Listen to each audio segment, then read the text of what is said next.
മഴ തോരും മുമ്പയുടെ ഇന്നത്തെ എപ്പിസോഡിലേക്ക് എല്ലാവർക്കും സ്വാഗതം. അങ്ങനെ ബാലേട്ടനോട് മത്സരിച്ചിട്ട് കാര്യമില്ല എന്ന് മനസ്സിലാവും.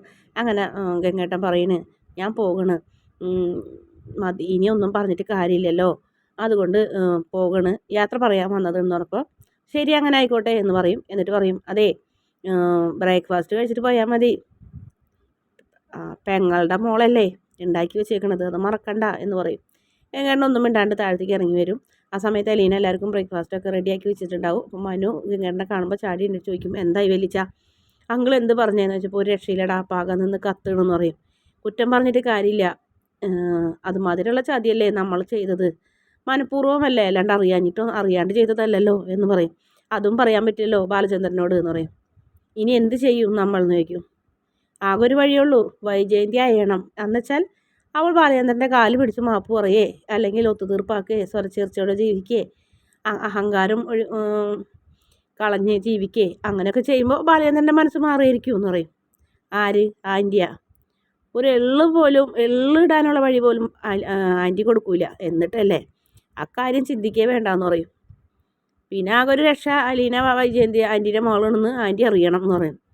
ഇത്രയധികം അലീന ദ്രോഹിച്ചിട്ട് അതറിഞ്ഞ അവൾ സഹിക്കുമോ എന്ന് ചോദിക്കും. അല്ലാണ്ട് പിന്നെ എന്താ ഒരു മാർഗം എന്ന് പറയും. എന്തായാലും ഞാൻ ഹോസ്പിറ്റലിലേക്ക് ഒന്ന് പോകണമെന്ന് പറയും. പോകാമെന്ന് പറയും. അപ്പോൾ ബ്രേക്ക്ഫാസ്റ്റ് കഴിച്ചിട്ട് പോകട്ടെ, എല്ലാവർക്കും ഉള്ളത് ഉണ്ടാക്കി വെച്ചിട്ടുണ്ട്, ഞങ്ങൾ പുറത്തുനിന്ന് കഴിച്ചോളാം മോളെ എന്ന് പറയും. വേണ്ട ഞാൻ കഷ്ടപ്പെട്ട് ഉണ്ടാക്കി വെച്ചാണ്, എല്ലാം റെഡിയാക്കിയിട്ടുണ്ട്, ഒരു ബുദ്ധിമുട്ടും ഇല്ല എന്ന് പറയും. അപ്പോഴത്തേക്കും ബാലചന്ദ്രൻ വരും. ഗംഗേട്ടൻ പോയില്ലേ എന്ന് ചോദിക്കും. പോകാൻ പോകണമെന്ന് പറയും. ഞാൻ ഹോസ്പിറ്റലിലേക്ക് പോകണമെന്ന് പറയും. അച്ഛാ, എല്ലാവരും ബ്രേക്ക്ഫാസ്റ്റ് കഴിച്ചിട്ട് എല്ലാവരും ഇരിക്കട്ടെ, ഒന്നിച്ച് നിങ്ങൾ ഇരുന്ന് കഴിക്കുമെന്ന് പറയും. ബ്രേക്ക്ഫാസ്റ്റ് കഴിച്ചിട്ടില്ലെങ്കിൽ ഇരിക്കുക ഗംഗേട്ടാ, ഭക്ഷണത്തിനോട് എന്തിനാ കയ്പ്പ് കാണിക്കുന്നത്, നമ്മളെ ഉള്ളിലുള്ളത് നമ്മളെ ഉള്ളിലിരിക്കട്ടെ എന്ന് പറയും. അങ്ങനെ എല്ലാവരും കൂടെ ഭക്ഷണം കഴിക്കാനിരിക്കുന്നു. കൃഷ്ണമോളും കൂടി വന്ന് വിളമ്പണമൊക്കെ ഉണ്ട്. അപ്പോൾ ഗംഗേട്ടൻ എങ്ങനെയാണ് നീലഗിരിക്ക് പോകണമെന്ന് ചോദിക്കും. കാറിന് എന്ന് പറയും. ഒരു ടാക്സി വിളിക്കണം. എന്നാൽ ഞാൻ ഏർപ്പാടാക്കി തരാം. മനു എന്തിനാ ഹോസ്പിറ്റലിലേക്ക് പോരുന്നേ, എൻ്റെ കൂടെ പോരുമെന്ന് പറയും. മനു, ഗംഗേട്ടൻ്റെ ലഗേജൊക്കെ എടുത്ത് നീ എൻ്റെ വണ്ടിയിൽ വെക്കി, ഹോസ്പിറ്റലിൽ പോയതിന് ശേഷം ഞാനൊരു ടാക്സി ഏർപ്പാടാക്കി കൊടുക്കാം. എന്നാൽ അത് മതി എന്ന് പറയും. പിന്നെ ഒരു ഭക്ഷണം ഭക്ഷണമൊക്കെ കഴിച്ചിട്ട് വേഗം മനു ബാലചന്ദ്രൻ്റെ കാറിലേക്ക്, മനുവിൻ്റെ കാറിൽ നിന്ന് ലഗേജൊക്കെ എടുത്ത് വയ്ക്കുന്നുണ്ട്.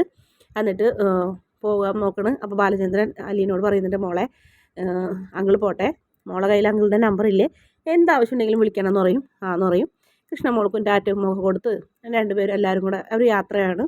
പിന്നീട് മനു അകത്തേക്ക് വരും. അങ്ങനെ മനു ചോദിക്കുന്നുണ്ട് അലീനോട്, അലീന ഹോസ്പിറ്റലിൽ പോയിരുന്നോ പിന്നീട് എന്ന് ചോദിക്കും. ഒരു തവണ പോയി എന്ന് പറയും.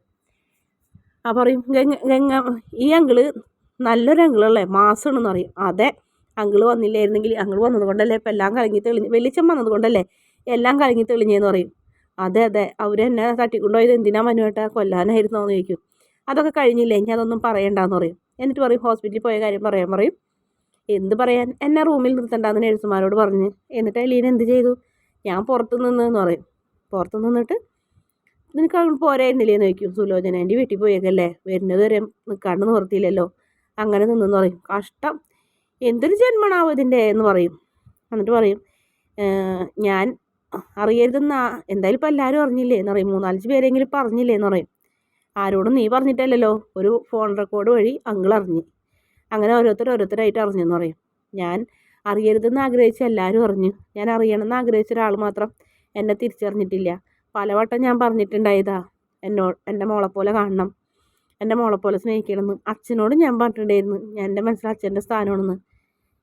സഹോദരങ്ങളോടും പറഞ്ഞിട്ടുണ്ടായിരുന്നു, രോഹിത്തിനോടും ബബിതോടും കൃഷ്ണമോളോടൊക്കെ, ഞാൻ നിങ്ങളുടെ ചേച്ചിയുടെ സ്ഥാനത്താണ്, എന്നെ അങ്ങനെ കാണണം എന്ന് പറഞ്ഞപ്പോൾ കൃഷ്ണമോൾ പറയും, ശരിയാണ് ചേച്ചി അങ്ങനെ പലവട്ടം പറഞ്ഞിട്ടുണ്ട്, പക്ഷെ ഞങ്ങൾക്കത് ഉൾക്കൊള്ളാനോ അത് മനസ്സിലാക്കാനോ പറ്റിയില്ല എന്ന് പറയും.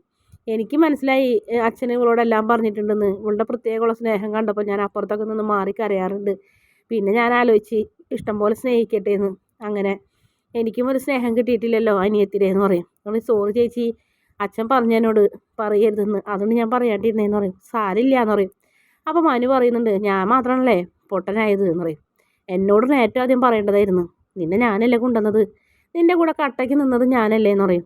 ആദ്യം പറയേണ്ടത് ആദ്യം പറ്റിച്ചത്, എല്ലാവരെയും പറ്റിച്ചത് മുത്തച്ഛനല്ലേ എന്ന് പറയാം. എല്ലാം ഒപ്പിച്ച് വെച്ചിട്ട് ആരോടും പറയാണ്ട് ഒറ്റ മുങ്ങലും മുങ്ങി എന്ന് പറയും. ഞാൻ മനുവിനോട് എല്ലാം പറയണമെന്ന് വിചാരിച്ചിട്ടുണ്ടായിരുന്നു, പക്ഷേ ഒരു ദിവസം പൊട്ടിക്കരഞ്ഞുകൊണ്ട് എല്ലാം പറഞ്ഞിട്ട് ഇവിടുന്ന് പോകണമെന്നാണ് വിചാരിച്ചത്. അതിന് മുന്നേ എല്ലാവരും അറിഞ്ഞു. പിന്നെ അലീനയ്ക്കിപ്പോൾ ആൻറ്റി അലീനനെ അംഗീകരിച്ചില്ലെങ്കിലും അലീനയ്ക്ക് വിഷമില്ലാത്തതിൻ്റെ കാരണം എന്താണെന്നറിയോ? അങ്കിൾ അലീനനെ ചേർത്ത് പിടിച്ചിട്ടില്ലേ, അതുകൊണ്ടാണ് എന്ന് പറയും. പിന്നെ ഞങ്ങളെല്ലാവരും കുറച്ച് പേരെങ്കിലും അറിഞ്ഞിട്ടുണ്ടല്ലോ, ആ ഒരു സമാധാനമാണ് മനസ്സിലെന്ന് പറയും. ആരും അറിയാണ്ടിരുന്നപ്പോൾ ഞാൻ എന്തോരം വേദനിച്ചിട്ടുണ്ട് എന്ന് പറയും. അതൊക്കെ ശരി തന്നെയല്ലേ, പോട്ടെ സാരില്ല എന്ന് പറയും. അതിനുശേഷം ഹോസ്പിറ്റലിൽ കാണിക്കുന്നത്. ഇപ്പോൾ ബാലചന്ദ്രൻ റൂമിലേക്ക് കയറുന്നില്ല. നീ വൈദ്യയെ കാണുന്നില്ലേ എന്ന് ചോദിക്കും. ഞാൻ കാണുന്നില്ല, എങ്ങോട്ടും കണ്ടിട്ട് പോയോ എന്ന് പറയും. അതെന്താ, നീ കാണാൻ വേണ്ടി വന്നതല്ലേ? ഞാൻ ഹോസ്പിറ്റലിൽ വരുന്നത് ഹോസ്പിറ്റലിലെ കാര്യങ്ങൾ അന്വേഷിക്കാനും മരുന്നും മറ്റുള്ള കാര്യങ്ങളും ബില്ലടയ്ക്കാനൊക്കെ ഇനി, അല്ലാണ്ട് കാപട്യത്തിൻ്റെ മുഖം മൂടി അണിഞ്ഞിരിക്കുന്ന ആ സ്ത്രീയോടുള്ള പ്രേമം കൊണ്ടൊന്നല്ല ഞാൻ വരുന്നത്. എന്നാൽ ശരി, ഞാൻ പോയി കണ്ടേച്ചും വരാമെന്ന് പറയും. അതാണ് നല്ലത്, ഞാൻ അപ്പോഴത്തേനും ടാക്സി വിളിക്കാമെന്ന് പറയും. ബാലചന്ദ്രൻ പുറത്തന്നെ നിൽക്കും. ഗംഗേട്ടനകത്തേക്ക് ചെല്ലും. വൈജയ ഞാൻ ഇന്ന് പോകണമെന്ന് പറയും. അപ്പോൾ നേഴ്സിനോട് പറയും, ഞാൻ കുറച്ച് പേഴ്സണലായിട്ട് സംസാരിക്കാനുണ്ടെന്ന് പറയും. പേഴ്സണലായിട്ട് സംസാരിക്കാൻ അധികം സംസാരിച്ചാൽ ബ്ലഡ് വരും വായെന്ന് പറയും. അധികം സംസാരിക്കണമെന്നില്ല, അത്യാവശ്യം മാത്രം സംസാരിക്കണുള്ളൂ എന്ന് പറയും. ഞാൻ നല്ലതിന് വേണ്ടി പറഞ്ഞതെന്ന് പറയും. അങ്ങനെ നേഴ്സ് പുറത്തേക്ക് പോകും. ഞാൻ വന്നതുകൊണ്ട് കുറച്ച് കാര്യങ്ങളൊക്കെ കലങ്ങി തെളിഞ്ഞെന്ന് പറയും. മനസ്സിലായോ എന്ന് ചോദിക്കും. ഞാൻ അലീനനെ തട്ടിക്കൊണ്ടുപോകാൻ ആരോടും പറഞ്ഞിട്ടില്ല എന്നിങ്ങനെ പറയും വൈജയന്തി. പറഞ്ഞിട്ടില്ല, നിൻ്റെ ഓരോ വാക്കുകൾ കേട്ടിട്ടല്ലേ അവർ രണ്ടാളും എടുത്ത് ചാടിയത്. ഇന്ന് ഞാൻ വന്നില്ലായിരുന്നെങ്കിൽ അവർ രണ്ടുപേരും ജയിലിലായേനേന്ന് പറയും. എനിക്ക് വേണ്ടി ആരും ജയിലിൽ പോകണ്ട എന്ന് പറയും. എന്നിട്ട് എന്താ ഉണ്ടായേ? ഇപ്പോഴും അവൾ എൻ്റെ വീട്ടിൽ തന്നെയല്ലേ താമസിക്കണേന്ന് പറയും. പിന്നെ അവളെവിടെ പോവും? അവൾ ബാലചന്ദ്രൻ്റെ മകളല്ലേ എന്ന് പറയും. ബാലചന്ദ്രൻ്റെ മകള് സ്വന്തം ഭാര്യയും മക്കളും കഴിഞ്ഞിട്ടാണ് ഏതോ തെരുവ് വെച്ചിക്ക് ഉണ്ടായവളെ സ്നേഹിക്കുക എന്ന് പറഞ്ഞ്. ഗംഗേട്ടൻ കേട്ടപ്പോൾ ദേഷ്യം വരുന്നുണ്ട്. അപ്പോൾ ഗംഗേട്ടൻ പറയും, നീ ആരാണ്? നീ ആഗ്രയിൽ തെരുവേശിയെ പോലെയാണോ ജീവിച്ചതെന്ന് ചോദിക്കും. ഗംഗേട്ടൻ എന്തിനാ എപ്പോഴും അത് പറയാൻ നിൽക്കണേ? അത് 23 വർഷങ്ങൾക്ക് മുന്നുള്ള കഥയല്ലേ എന്ന് പറയും. അതേ കഥ തന്നെയാണ് 23 വർഷങ്ങൾക്ക് മുന്നേ തന്നെ ബാലചന്ദ്രനും സംഭവിച്ചിട്ടുള്ളത്. ഇപ്പം അടുത്ത് അറിഞ്ഞെന്നല്ലേ ഉള്ളൂ അങ്ങനെ ഒരു കുട്ടിയുണ്ടെന്ന്. പിന്നെ അവൻ എന്ത് ചെയ്യും എന്ന് ചോദിക്കും. ഞാനൊരു കാര്യം ചെയ്യട്ടെ, നീ എന്തായാലും മാരേജിന് മുന്നേ നീ പഴിച്ച് പ്രസവിച്ചിട്ടില്ലേ?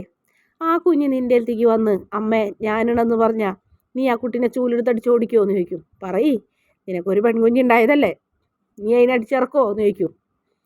അങ്ങനെ ഗംഗേട്ടൻ്റെ ചോദ്യത്തിന് മുന്നിൽ നാവിറങ്ങി നിൽക്കണ വൈജയന്തി ഒന്നും മിണ്ടണില്ല. പിന്നെ എന്താടി നീയും ബാലേന്ദ്രൻ തമ്മിലുള്ള വ്യത്യാസം? ബാലേന്ദ്രൻ എന്താ പ്രത്യേകത? നിനക്കെന്താ പ്രത്യേകത? നീ എല്ലാ തെറ്റും ചെയ്തിട്ടുള്ള ആളാണ്, എന്നിട്ട് നീ അവൻ്റെ മുന്നിൽ നിൽക്കണില്ലേ ഒന്നും അറിയാത്ത പോലെ? ദൈവം എന്നൊരാളുണ്ട്, കർമ്മ, അതുകൊണ്ടാണ് നീ പീ കെടുപ്പ് കിടക്കണേന്ന് പറയും. പിന്നെ കാണിക്കുന്ന പ്രമോഭാഗമാണ്. അപ്പോൾ അതിലിങ്ങനെ പറയുന്നുണ്ട്, നിങ്ങൾ ആരെന്തൊക്കെ പറഞ്ഞാൽ ശരി തന്നെ, ആ വീട്ടിൽ ഞാനുണ്ടാവില്ല, ഒന്നില്ലെങ്കിൽ വൈജ അല്ലെങ്കിൽ അലീന എന്ന് പറയുന്നുണ്ട്. പിന്നെ ഗംഗേട്ടൻ വൈജയന്തി പറഞ്ഞ കാര്യങ്ങളൊക്കെ ബാലചന്ദ്രനോട് പറയണേ. അപ്പോൾ ബാലചന്ദ്രൻ ഇങ്ങനെ ദേഷ്യത്തോടെ ഗംഗേട്ടനോട് പൊട്ടിത്തെറിക്കുന്ന, ഞാൻ ചെല്ലാം, ആ നല്ല മഹതി, അതായത് ആരെയും ചതിക്കാത്ത ഭർത്താവിനെയൊക്കെ സ്നേഹിച്ച് പൂജിച്ച് കൊണ്ടുനടക്കുന്ന അവളുടെ കാല് പിടിച്ച് ഞാൻ മാപ്പപേക്ഷിക്കാം, എന്നിട്ട് എൻ്റെ വീട്ടിലേക്ക് വരാൻ പറയാം, എന്നിട്ട് എന്നെ എൻ്റെ മക്കളെ സ്നേഹിക്കാൻ പറയാം, എന്നിട്ട് അവളോട് ആരെ വേണമെങ്കിലും കാമിച്ചോളാൻ പറയാം, ഞാനൊരു ഭർത്താവ് ഉദ്യോഗസ്ഥൻ്റെ പോലെ അവിടെ നിൽക്കാൻ പറയാമെന്നൊക്കെ പറഞ്ഞായിട്ട് ഭയങ്കരമായിട്ട് ഗംഗേട്ടൻ്റെ തോലിരിക്കുന്ന രീതിയിലുള്ള സംസാരങ്ങളൊക്കെയാണ് ബാലചന്ദ്രൻ്റെ ഭാഗത്തുനിന്ന് കാണിക്കുന്നത്. എന്തായാലും അതൊക്കെ കേട്ട് തല കുനിച്ച് നിൽക്കുന്ന സഹോദരനെ കാണിച്ചുകൊണ്ടാണ് പ്രൊമോയുടെ അവസാന ഭാഗം. വീഡിയോ ഇഷ്ടപ്പെടുകയാണെങ്കിൽ ചാനലൊന്ന് സബ്സ്ക്രൈബ് ചെയ്യണേ.